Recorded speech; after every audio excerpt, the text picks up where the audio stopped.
the increase, Mr. Chairman. Thank you. Right. Uh, I think right now it's a go for those who can afford, and nobody pays if they don't have work. So if the president sees it fit, na according to the recommendations of the Chairman Sana Dominguez, as well as President Baby Alonto. Baby, you're the president, right? Sir Ignacio Di ba, po. President? Sir Senator, Baby, Baby I'm sorry. Ignacio. Si Baby Sorry. Alonto. Of course, Baby Alonto is a princess who's a friend of mine. I know very few babies.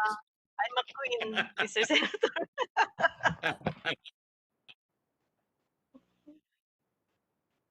Aurora, para mas madali. In other words, you're the rising sun. All right? Yes, Okay, it's all right, Senator. with the permission of Kwan, para matapos na tayo dito kagad because marami pa tayong tatalakayin. Hilingin ko na lang ang opinion na I think yung opinion naman ni Secretary Baby, ni President Baby is covered by the actuarial, the actuary of SSS. Is that correct? Yes, Mr. Secretary, Mr. Senator. Is Saldi there? Saldi Diba Saldi? here, and our actuary, chief of actuary is Attorney Ed Yes, sir. Cruz is here also. Attorney Edgar Ed? Cruz is here also. Edgar Cruz. Yes. Okay, may we hear from you? Yes, Mr. Chair. Thank you. As our president said, we acknowledge that the contribution hike will add a little burden to our employers and workers. But at the same time, the fact is we are asking this hike only for those who are able to do so, the employers that are operating and the workers that still have their jobs. Note po to the concern of the employers group that their share is only 0.5% of the increase. And this 0.5% is tax deductible as an expense. So in effect, they're only paying 0.35% of that. The national government is doing its share by providing the tax deduction. The same thing is true for the employees po, because whatever their additional contribution is, that 0.5%, that's a deduction to their taxable income. Ang point ko po dito, Mr. Chair, is that this is a whole of nation effort. The employers who are able to, the employees who are working, the national government, we're all in this. Kasi po, the government alone and its agencies are not sufficient to battle this pandemic. Kailangan po talaga natin ng contribution sa mga mamamayan.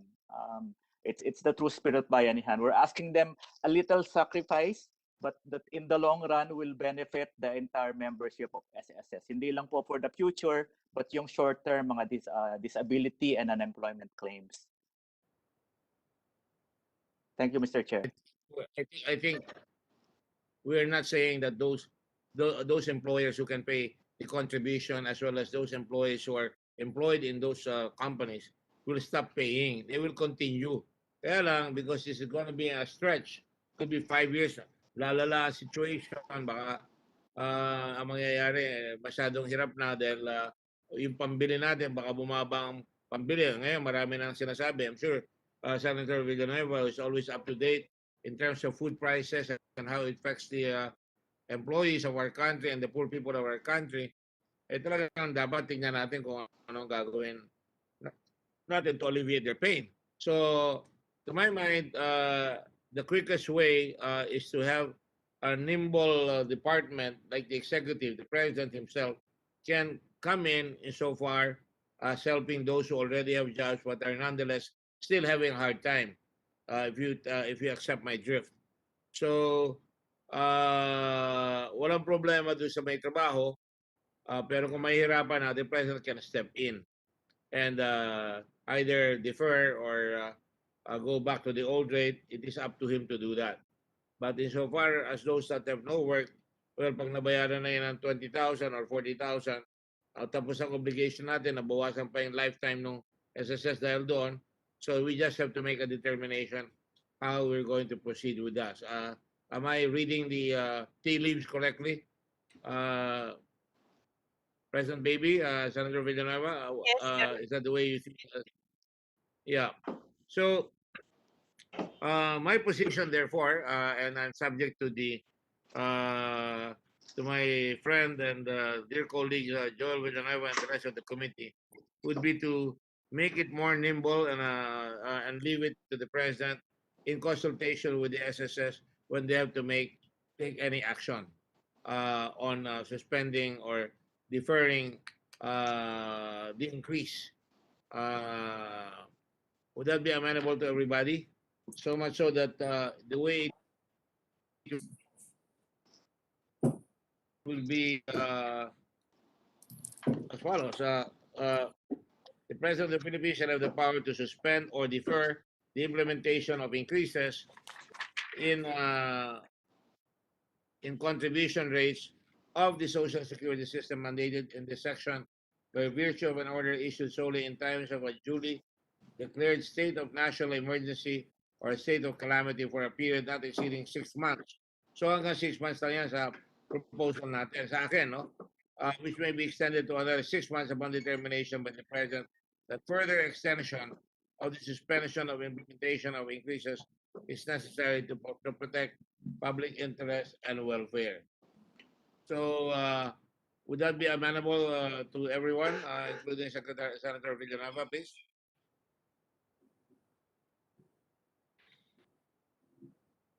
Chairman, we are for it. Again, the main goal here is to temporarily suspend the increase. And I would like to point out what you mentioned a while ago. Hindi po natin pinipigil yung pagre-remit sa SSS. Continuous pa rin po yan. Continuous sacrifice yung hinihingi natin sa ating mga manggagawa at employers, because even without the increase, they are already sacrificing, Mr. Chair. And thank you for pointing that out. Thank you. Yes. Yeah, I think deferring it to the president is, I think, the faster way to react to a situation. Anyway, it's limited to 6 months. Unless you want to shorten it to 3 months, that's okay by me. But as far as I'm concerned, we're giving respect to the SSS so that they can lobby with the president and make their appeal thereat. I think the Congress can, the Congress, it's just my personal belief, should not, clap them in irons as to whether we will say, or suspend nyo muna, because unang-una, we're not as nimble on our feet as the president is. Thank you, Senator Villanueva, for your position, for supporting the position. I appreciate it. President Baby, are you okay with that? Sir, Mr. Senator, you mentioned a while ago, it is temporary and it's the proposed in your bill is 6 months, and you also mentioned it's possible for 3 months. Of course, if we have the choice,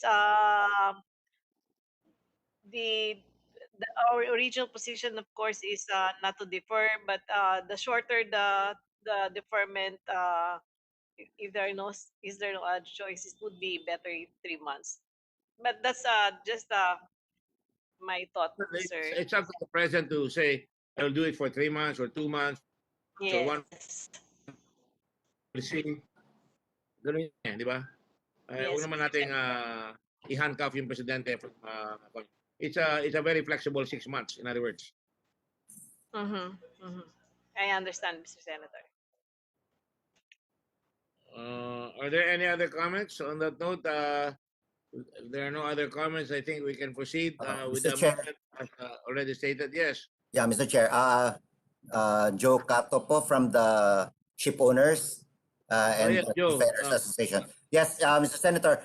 Since I think it's a common consensus that we'll give the free hand to the president, would it also be possible, since we will also have the SSS will have a chance to lobby their own interest, can the different sectors also give an opinion directly to the president, in as much as perhaps there's some sectors who are hurting more than the others, and maybe some are okay? So will that also give the president the free hand to adjust to the different sectors depending on their situations?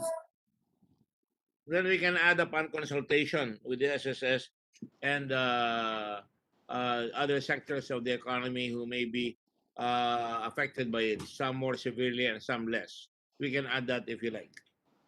Yes, Mr. Chairman. Thank you very much. Would that be okay with you? Yes, I think that would be best because we're talking of a blanket suspension or a blanket non-suspension, and maybe perhaps to be fair, also some sectors should be consulted separately depending on their situation. Any president will have to consult because SSS is a very important. If you ask me, kung di lang taghirap talaga, I would not even think about it because I'm, and I'm sure Joel Villanueva is also for insurance because you know as you all know, I said we should have this slogan and I put it in the bill on the law: work, save, invest, prosper. You can say work, save, insure, prosper. So ibig sabihin niyan, meron tayong chance na may maipon yung mga tao. Saka sa kanila naman yan eh. Kung talagang hindi makakabayad, di wala mong ibibigay sa kanya na dapat ibayad, di ba? Yun naman yan eh. So I think our democracy allows people to send letters to the president, send it to your favorite senator, send it to your favorite congressman, or send it to the executive secretary, or send it to a senator who is close to the president, like Senator Villanueva is very close to the president, and or the Senate president. So andyan yan. So I think we can do with that. Would that be okay? Yeah, if I may continue some more. Kasi po, okay lang po yan, yung makakabayad, babayad, yung hindi po makabayad, edi wag na munang magbayad. Kasi po, there's also the aspect of competition. In our industry, that is very crucial po. Especially because the ship owners right now, they're incurring a lot of costs for quarantine and the change crew protocols. And some countries are not increasing in any way. Pagkatapos, dito tayo, mag-increase tayo. So, there's that big possibility po na baka maglilipat po yung mga ship owners natin sa ibang mga bansa. E di kawalan rin po ng Pilipinas yan. Ganyan po mangyayari. Let's not go overboard, Joe. Yeah. I don't think they're gonna move just because of a few hundred pesos. I don't think they're gonna move. I disagree with you on that point. No, but we are already seeing that po. For example, in the aspect of the new shipbuildings made in China, because of the blockage, we are losing already that niche because most of the ship owners are already hiring Chinese crew kasi hindi po tayo pwede mag-deploy po sa China sa kasalukuyan. Tapos yung mga protocols po natin, yung it's good na nga na we're already a change crew hub. But you know, we're trying to ease up these difficulties. Marami pong mga detalye po na it's very hard to explain here. Kasi competition po in our sector is a very important factor to think about. I'm aware of that. Even the Indians before were eating into our market, the Vietnamese, the Chinese. That's So right. we just have to make ourselves become better. I don't think. I think you have a very, very important niche. The Filipino overseas sailor is very much desired, and I'd rather have them rather than some other folks. But again, how much would it affect you if the increases are? We all agreed on this when we agreed to increase the contributions. Yeah, And besides, that's true po. But for example, presently, right now, in our CBA, the increases po will take place, the adjustments will take place by next year pa, 2022. And you know, we can just change the owner's budget just now in the middle of, you know, the increase gaps. So 2022 po mag-uusap po regarding the increase of salaries. So kung halimbawa ngayon may implement, edi paano na lang yan because ang budgets po ng mga owners ay naka-fix ngayon sa taong ito. Mga ganun ba? May mga ganun klaseng mga detalye po. So there's nothing that prevents you from meeting earlier in anticipation. You're not handcuffed. You can all meet now. Is there something that would prevent you from meeting now? Well, that's a bit difficult kasi that's held in tripartite po internationally, and that's why the International Bargaining Forum really has set you know, a time lapse of 2 years. And the next discussions will be by next year po, towards the end of this year. So ganun po, if we're going to implement the increase ngayon, and it has already been implemented, at least for this month, medyo, ayun na nga, because remember, the seafarers are on the highest level. Most, if not all, are on the highest level. And you know that many, like the cruise ships, they are right now, on the red, and many have stopped operations. Not to mention that also in the regular seafaring market, we're also finding difficulties, and we're losing also some vessels to, cheaper nations, and because of the possibility of crew change. Yun lang po. So there are details po na maybe perhaps if we give the president the free hand, we can also lobby and ask for a consultation from the different sectors, because I'm sure it's not just us. There are also other sectors that may be having some of their own peculiarities that maybe the president should be aware about. Mr. I agree with Senator? you. And as far as I'm concerned, you can lobby with the SSS, and if the SSS doesn't listen to you, you can lobby with the president. It's a free country. We can do that. Fair enough. Everybody is now subject to all the vicissitudes of the pandemic. That's why that's why we're trying to do our best to cope with it. And I will just have an advertising for you. The Red Cross is now offering saliva testing, which is faster and cheaper. Yes So po, hindi na we're kailangan. appreciative of that. Sana po it will be given sa airport po para sa mga returning OFWs and seafarers natin. Para the time of quarantining will be shortened. There's a certain bureaucratic freeze that always happens. They're calcified. So I already talked with Secretary Duque about this. I've already talked with everybody na pwedeng gawin sa airport yan. And in fact, we can even do it on your ship when you arrive. Pwede nating Sana po, pagkatin yung barko, bibigyan na lang kayo ng saliva. We can do that. Don't worry about it. But that's not the object of the meeting right now. Yeah, we understand. Thank you very much po in advance. Thank you. Merry Christmas for next year. I hope we get better. Are there any other comments, please? Mr. Senator, this is, may I say something to Mr. Cato, just in case we have time? This Who's is speaking, babies. Please identify yourself. Baby, sir. Baby Ignacio. Baby, yeah. I moved to the a new gadget. Yes, baby. For Mr. Cato, with respect to what you're saying, I just wanted to make a quick, short comment. The announcement for the contribution was done in 2018, and we made advertisements in 2019 and 2020. 2020, I'm sorry, and 2021 is implementation. The contribution for the OFWs is monthly. It's going to be around $2 to $3. So it's really a very, very small amount for the manning segment, the OFWs. Just wanted to say that it's $2 to $3 per month. That's all, Mr. Senator. Thank you very much. Yeah, if I may also reply, Madam, that we have to understand that the OFWs, the land-based sector, they're the ones paying their own contributions.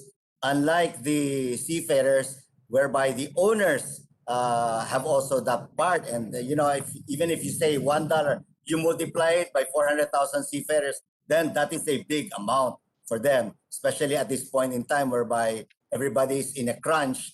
Then they're going to feel it, especially if you multiply that times 12, times the number of years, and times the number of seafarers. So I'm sure you're aware that we have also been very much vocal opposing this, and we have had several suggestions, which unfortunately didn't pass. But still, we're happy that the senator has given the free hand to the president, and maybe perhaps we can have more consultations and discussion in the forum with him, especially for our sector. Not to mention also with the other sectors who may also be experiencing. We'll put that in the law that says that subject to consultations with the SSS and parties such as the seafarers or whatever. Thank you very much, po. See, that's Senator Villanueva's idea, not mine. Thank you, Senator Villanueva. Well, Mr. I'm Chairman, if I'm I just trying to get more chicharon from him because he doesn't give me. He always gives Senator Bato the chicharon. what? It's always in the lounge, Mr. Chair. Mr. Chairman, just one point that I'd like to request from our SSS friends, Mr. Chairman. A while ago, when the SSS president was doing this presentation, actually prepared for SSS presentation with the investments and everything. But I don't want to prolong the hearing, Mr. Chairman. It's just that when the presentation was being made a while ago, I saw a 10 trillion liability, which to me is a little, I'm concerned about it. But may I just ask and request our friends from SSS to give us not just the PowerPoint presentation, but can we request for a full calculation on the projections on the liability, on the reserves and contributions of members para mas makita ho natin at talagang makatulong din po tayo sa SSS, no? Thank you. Senator Villanueva, Mr. Chair, may I? Go ahead, you're recognized. Yes. If you want, we can send to you the calculation that's being asked for, or if you want a short explanation, I can ask our actuary to discuss a little about the 10 trillion, which is our unfunded liability looking forward up to 30, 40 years from now. Send na lang po, Madam President. Pa-send na lang po sa committee at sa Okay. office natin. Thank you. Yes. Thank you, Okay, Mr. Senator. Thank you. In case that so baby is there, you should be able to invest your money properly. The money of the SSS must be invested in the best returns. So it's not exactly a dire situation as you pointed out, because unang-una, we're not just going to intervene and stop the collections, but it also behooves you to make sure that the money is invested, and I know you're doing that, right? Yes, Mr. Okay. Is there Mr. anybody Senator. else? Yes. May I know who's speaking, please? Mr. Senator, this is again Baby Ignacio. Oh, yes, baby. Because I saw the lady with the glasses raising her hand. I thought she was the one. And also Mr. Maronilla. Go ahead, baby. Yes, Mr. Senator, we're trying to our very best to do the right and proper investment. Despite the pandemic last year in 2020 and our strategic plans for 2021, we're also trying to improve our collection efficiency, which is needed very badly to increase our contribution, both in collection, both in contribution and in loan payments, Mr. Senator. Thank you very much. Thank you. Yes, Mr. Maronilla, you're recognized. Yes, Mr. Chairman, thank you. Since we are talking about different sectors a while ago, no, I would just like to. We're particularly concerned about the micro, small, medium enterprises, which we all know comprises about 95% of our economy. The main reason why we are pushing for this deferment, at least not at this time, at least not within the next 6 months or a year, is because we are concerned about these micro, small, medium enterprises, Mr. Chairman. 99%. That's all. Thank you. With the medium, yes, it's 99% with the medium enterprises. Yes, rest assured that we are also thinking about that, and especially my colleague, Senator Villanueva, who's a champion of the labor sector of our country. Yan. So he can have a slogan now when he runs for re-election, like I do. But no, really, levity aside, he really is very sincere about that. We are very sincere about. We're not thinking, we're not ignoring the plight of our especially the small and medium enterprises. Rest assured that we'll take care of that as well at any time. And you can always come to me as chairman of the government corporations if you want to make some amendments on how we can better their lives through SSS or GSIS. I don't want to put it here now, but I'm also thinking, I wonder if you might start thinking that you might have to eventually have one insurance company for the whole country, like SSS and GSIS joining together. I don't know whether it's timely, but I think you should start coming out with a position paper, which I would appreciate from SSS, because GSIS uh, appears to have it all wrapped up because they have higher premiums. But properly explained to the public, I think we must learn that insurance is one of the best ways to cushion off these economic upheavals that occur. So let's start thinking about that, baby, and I hear you, Mr. and Senator. find a way to talk with yes. So, I'm sorry. You agree with it?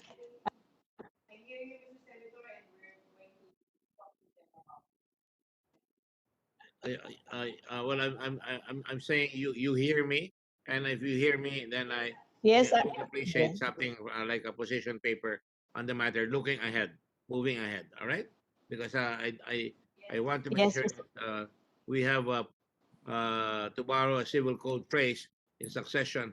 We want to have the legitimes of our workers in government and the private sector enhanced and preserved. So, are there any more comments? I think Senator Villanueva will now move to that we can approve this as amended, and we can now proceed to the plenary, if that's okay with everyone. Yes, that will be my motion, Mr. Chairman, and I move that we approve this on the committee level so that we can bring this in the plenary, subject to the discussions made a while ago. Thank you, Mr. Chairman. No objections to it, so we consider it approved that it will go to the plenary. I would like the SSS to make sure that well, we have your presentation, and if you have any questions, please open up your folks to us so that we can ask, especially when we prepare to go to plenary. In the meantime, I thank all of you. Next time, try to reduce the load. There's so many of you, and which is taking away from very valuable government working time. Thank you very much, and all of you individually, maraming salamat sa inyo. May God bless us all. And Joel, Senator Villanueva, you are our pastor. May our Lord Jesus bless us all. Will Thank you you. say amen to that as well? Thank you. God bless you more, Right. Mr. Chairman. Amen. God bless you the most right now. I think you need it because you're a young man. You have to have a better future. Thank you all very much, and I know you'll have a better future. God bless all of you. Thank you Salamat all po. for Salamat po. participating. Mabuhay kayong lahat. Thank you. thank you, Mr. Thank you, Mr. Senator. Thank you.